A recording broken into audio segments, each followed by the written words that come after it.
আপোনালোকে সকলোৱে জানে যে প্ৰাণৰ শিল্পী জুবিন গাৰ্গৰ মৃত্যু হৈছিল ছিংগাপুৰত আৰু সেই মৃত্যু স্বাভাৱিক মৃত্যু বুলি কোনেও অসমবাসীয়ে মানি লোৱা নাই আজিলৈকে আৰু তাৰ ইতিমধ্যে গোটেই তদন্ত প্ৰক্ৰিয়া চলি আছে আৰু এই জুবিন গাৰ্গৰ লগত একেলগে থকা সেই সময়ত ছিংগাপুৰত ইতিমধ্যে শ্যামকানু মহন্ত সিদ্ধাৰ্থ শৰ্মা বহুকেইজনক আটক কৰা হৈছে আৰু আমি বিচাৰিছোঁ এই সময়ত সদৌ অসম বাৰ্তাজীৱী সংঘৰ তৰফৰ পৰা আমি বিচাৰিছোঁ যে আচলতে এই যি জুবিন গাৰ্গৰ যি মৃত্যু বিশেষকৈ এই মৃত্যুৰ পিছত আচলতে জুবিন গাৰ্গক ন্যায় দিব লাগিব, চৰকাৰে দিব লাগিব, প্ৰশাসনে দিব লাগিব, আইন আদালতে দিব লাগিব আৰু তাৰ বাবে ইতিমধ্যে সমগ্ৰ অসমতে বিভিন্ন ধৰণৰ ৰাইজে ওলাই আহি বিভিন্ন ধৰণৰ কাৰ্যসূচী গ্ৰহণ কৰিছে আৰু অসম বাৰ্তাজীৱী সংঘও আমি ইয়াৰ ব্যতিক্ৰম নহয়, আমি ৰাইজৰ লগত আছোঁ। আমিও বিচাৰিছোঁ জুবিন গাৰ্গে ন্যায় পাওক। আৰু তাৰ লগতে আপোনালোকে সকলোৱে জানে দুদিন পূৰ্বে শ্যামকানু মহন্ত সিদ্ধাৰ্থ শৰ্মাক নেক্সট জিম্মাৰ বাবে দিয়া হৈছে আৰু তেওঁলোকক লৈ অহা হৈছিল বাক্সাৰ নিকাচিলৈ আৰু সিদিনাখন আমি সকলো সাংবাদিকে তাত উপস্থিত আছিলোঁ। তাত ৰাইজ আৰু আৰক্ষীৰ মাজত শিলাবৰ্ষণ হয়, আৰক্ষীয়ে শূন্যলৈ গুলীচালনা কৰে, এক অপ্ৰীতিকৰ পৰিস্থিতিৰ সৃষ্টি হয়। যেনেদৰে তাত শ্যামকানু মহন্তহঁতক লৈ অহা গাড়ীত আক্ৰমণ কৰা হয়, ঠিক তেনেদৰে তাৰ পিছতে এক অপ্ৰীতিকৰ পৰিস্থিতিৰ সৃষ্টি আৰু তাত আমি বাতৰি পৰিৱেশন কৰি আছিলোঁ আৰু এই বাতৰি পৰিৱেশন কৰা সময়ছোৱাত শিলাবৰ্ষণ, ৰাইজৰ শিলাবৰ্ষণ, আৰক্ষীৰ শূন্যলৈ গুলীচালনা এনেকুৱা ধৰণৰ ঘটনাত আমাৰ 15জনৰো অধিক সাংবাদিক দুৰ্ভাগ্যজনকভাৱে আহত হ'ব লগা হৈছে। বহুতে ইতিমধ্যে চিকিৎসালয়ত আছে, সংবাদ গোষ্ঠীৰ গাড়ী জ্বলাই দিয়া হৈছে। গতিকে এই যি অমানৱীয় কাৰ্য, আমি সাংবাদিকসকলে বিশ্বাস কৰোঁ যে হিংসাৰ মাজেৰে কোনো সমস্যাৰ সমাধান নহয়। আমি গণতান্ত্ৰিক দেশত বাস কৰোঁ, গতিকে গণতান্ত্ৰিক পদ্ধতিৰে সকলো আচলতে সমাধান হয়।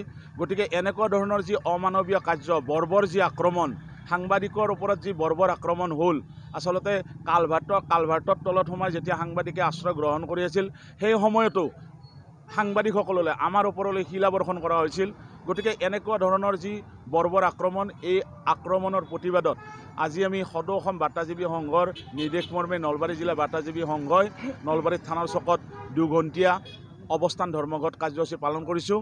দেখিবলৈ পাইছে ইয়াত সাংবাদিকসকল, জিলাখনৰ সাংবাদিকসকলৰ লগতে অসম জাতীয়তাবাদী যুৱ ছাত্ৰ পৰিষদকে ধৰি ইতিমধ্যে জিলা ছাত্ৰ সন্থাৰ বিষয়ববীয়াসকলো আহি আছে।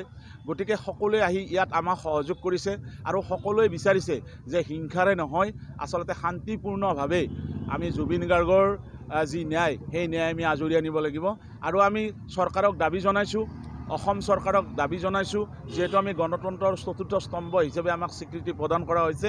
গতিকে আমাৰ যি নিৰাপত্তা, সেই নিৰাপত্তা নিশ্চিত কৰিব লাগিব, চৰকাৰে নিশ্চিত নিৰাপত্তা ব্যৱস্থা কৰিব লাগিব।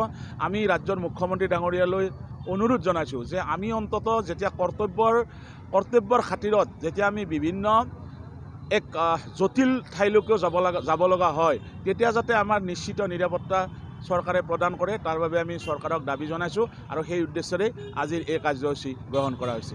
বাৰ্তাজীৱী সংঘৰ দ্বাৰা আয়োজিত আজিৰ নলবাৰী জিলা সমিতিৰ দ্বাৰা ইয়াত অনুষ্ঠিত হোৱা অৱস্থান ধৰ্মঘট কাৰ্যসূচীত উপস্থিত থকা শ্ৰদ্ধাৰ সাংবাদিকসকল আৰু বিভিন্ন দল সংগঠনৰ বিষয়ববীয়াসকল, ইতিমধ্যে আমি সকলোৱে জানো আমাৰ প্ৰাণৰ শিল্পী জুবিন গাৰ্গৰ যি ৰহস্যজনক মৃত্যু ছিংগাপুৰত আৰু তাৰ পিছৰ যি পৰিৱেশ, সেই পৰিৱেশে আচলতে প্ৰতিজন অসমীয়াক যে জুবিন গাৰ্গৰ মৃত্যুৰ ৰহস্য উদঘাটনৰ বাবে বিভিন্ন পৰ্যায়ত আমি দাবী উত্থাপন কৰি আহিছোঁ আৰু এই যি দাবী, এই দাবী আমি সদায় এটা কথা কৈ আহিছোঁ যে জুবিন গাৰ্গৰ ন্যায় পাবলৈ হ'লে আমি শান্তিপূৰ্ণভাৱে গণতান্ত্ৰিকভাৱে অৱস্থান গ্ৰহণ কৰিব লাগিব। আমি লক্ষ্য কৰিছোঁ যে সেইদিনা অভিযুক্তসকলক যেতিয়া নিকাচীৰ কাৰাগাৰলৈ অনা হ'ল তেওঁলোকৰ সুৰক্ষাৰ স্বাৰ্থত, তেতিয়া তাত কৰ্মৰত সাংবাদিকসকলৰ ওপৰত শিলাবৰ্ষণ হ'ল। এতিয়া আমাৰ প্ৰশ্নটো হ'ল ৰাইজলৈ, যিসকল ৰাইজে এই শিলাবৰ্ষণ কৰিলে, এই শিলাবৰ্ষণ কৰা ৰাইজসকললৈ আমাৰ প্ৰত্যক্ষ প্ৰশ্ন যে আপোনালোকৰ বা বাতৰিসমূহ যেতিয়া বিভিন্ন মাধ্যমত প্ৰচাৰ কৰিব লাগে, জুবিন গাৰ্গৰ মৃত্যুৰ ৰহস্য উদঘাটনৰ বাবে ৰাষ্ট্ৰীয় আৰু ৰাজ্যিক পৰ্যায়ৰ সাংবাদিকসকলে যেতিয়া দিনে নিশাই কাম কৰি আছে, তেওঁলোকে কি স্বাৰ্থত কাম কৰিছে? তেওঁলোকৰো প্ৰত্যেকজনৰে স্বাৰ্থ এটাই আছে অসমীয়া হিচাপে, যে জুবিন গাৰ্গৰ ন্যায় প্ৰাপ্তি। কিন্তু আমি যেতিয়া আৱেগৰ বশৱৰ্তী হৈ কৰিছে বা পৰিকল্পিতভাৱে যি কৰিবলৈ গৈছে। এই যে শিলাবৰখনত সাংবাদিকসকলক আক্ৰমণ কৰিলে, সাংবাদিকসকলৰ এইটো নৈতিক দায়িত্ব যে তেওঁলোকে বিভিন্ন পৰ্যায়ত বিভিন্ন বেয়া পৰিৱেশৰ মাজলৈ গৈ তেওঁলোকে বাতৰি সংগ্ৰহ কৰিব লাগে। আমি অসমৰ ৰাইজে জুবিন গাৰ্গৰ ন্যায় বিচৰা প্ৰতিগৰাকী ৰাইজে প্ৰতি মুহূৰ্তত এই কথাটো সচেষ্ট হৈ থাকিব লাগিব, যিহেতু আমাৰ দাবীখিনিক ৰাষ্ট্ৰীয় পৰ্যায়লৈ লৈ যাবলৈ বা আমাৰ দাবীখিনিক এটা জনমত গঠন কৰাৰ বাবে সাংবাদিকসকলৰ যি দায়িত্ব, সেই দায়িত্ব অপৰিসীম, অতি গুৰুত্বপূৰ্ণ। গতিকে আমি সাংবাদিকসকলক নিৰাপত্তা দিয়াটো আমাৰ দায়িত্ব।